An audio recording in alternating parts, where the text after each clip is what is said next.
निर्वाचन क्षेत्र से भारतीय जनता पार्टी की प्रत्याशी मेनका गांधी ने चंद्रभद्र सिंह सोनू के समाजवादी पार्टी में शामिल होने पर पहली प्रतिक्रिया दी है। साल 2019 में मेनका के खिलाफ बहुजन समाज पार्टी के टिकट पर चुनाव लड़ने वाले चंद्रभद्र सिंह 14,526 वोट से हार गए थे।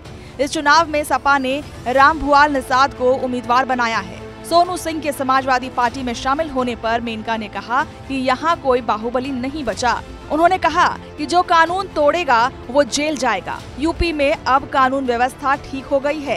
एबीपी न्यूज ने जब मेनका गांधी से सोनू सिंह को लेकर सवाल किया तो उन्होंने कहा कि यहाँ कोई बाहुबली नहीं बचा है, तो वो जहाँ भी जाएं खुश रहें।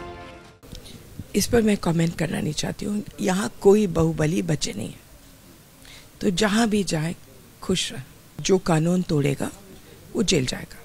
खत्म हो गई बात। इसमें बाहुबली और नो बाहुबली का सवाल नहीं है। हम यहाँ एक शांत जगह चाहते हैं और लॉ एंड ऑर्डर सिचुएशन अब सेटल डाउन हो गया है। कोई बाहुबली इस तरीके का बचा नहीं है। अब जिसको जाना है कौन सी पार्टी में, हम कौन रोक सकता है। इससे पहले सोनू सिंह ने भी एबीपी न्यूज से बातचीत के दौरान कहा था कि अगर अपने लोगों के लिए लड़ना बाहुबल है तो बाहुबली हूँ। अगर मैं अपराधी हूँ तो 5 साल मेनका सांसद रही, 5 साल उनके बेटे सांसद रहे, तब तो उन्हें मुझ में कोई कमी नहीं दिखी। सोनू सिंह ने ये भी कहा कि जनता हिसाब बराबर करेगी। और जहाँ तक मेरी आपराधिक बात है तो मेरे ऊपर ऐसा कोई मुकदमा भी नहीं है। जिस आपराधिक लाइन की बात करती हूँ, मैं खाली उनके खिलाफ चुनाव लड़ा हूँ। आपराधिक था तो 5 साल वो सांसद रही, 5 साल उनके बेटे वरुण गांधी सांसद रहे, तब तो उनमें कोई मुझे कमी दिखी नहीं। चुनाव लड़ना लोकतंत्र में सबको अधिकार है। मैं चुनाव लड़ा, ईमानदारी से चुनाव लड़ा, और इतनी बड़ी हस्ती हैं, मैं उनके सामने क्या हूँ।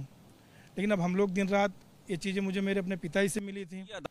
कोई हमारी तरफ से कोई अदावत नहीं है। हम खाली चुनाव लड़े हैं और सुल्तानपुर जिसमें मेरा अपना जनपद है, मेरे अपने लोग हैं, पूरे जनपद के निवासियों ने पूरा एक तरफ से, मैं उनका बेटा था, भाई था, उन लोगों ने हर तरीके से मेरी मदद की।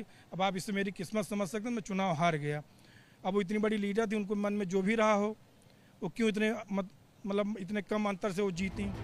आपको बता दें कि चंद्रभद्र सिंह सोनू सुल्तानपुर से विधायक रह चुके हैं। साल 2019 में उन्होंने बहुजन समाज पार्टी के टिकट पर मेनका के खिलाफ चुनाव लड़ा था। इस चुनाव में उन्होंने बीजेपी को कड़ी टक्कर दी थी। इस चुनाव में मेनका गांधी 14,526 वोटों के अंतर से चुनाव जीत गई थी। हालांकि चुनाव के 6 महीने बाद ही मायावती ने उन्हें पार्टी से निष्कासित कर दिया था।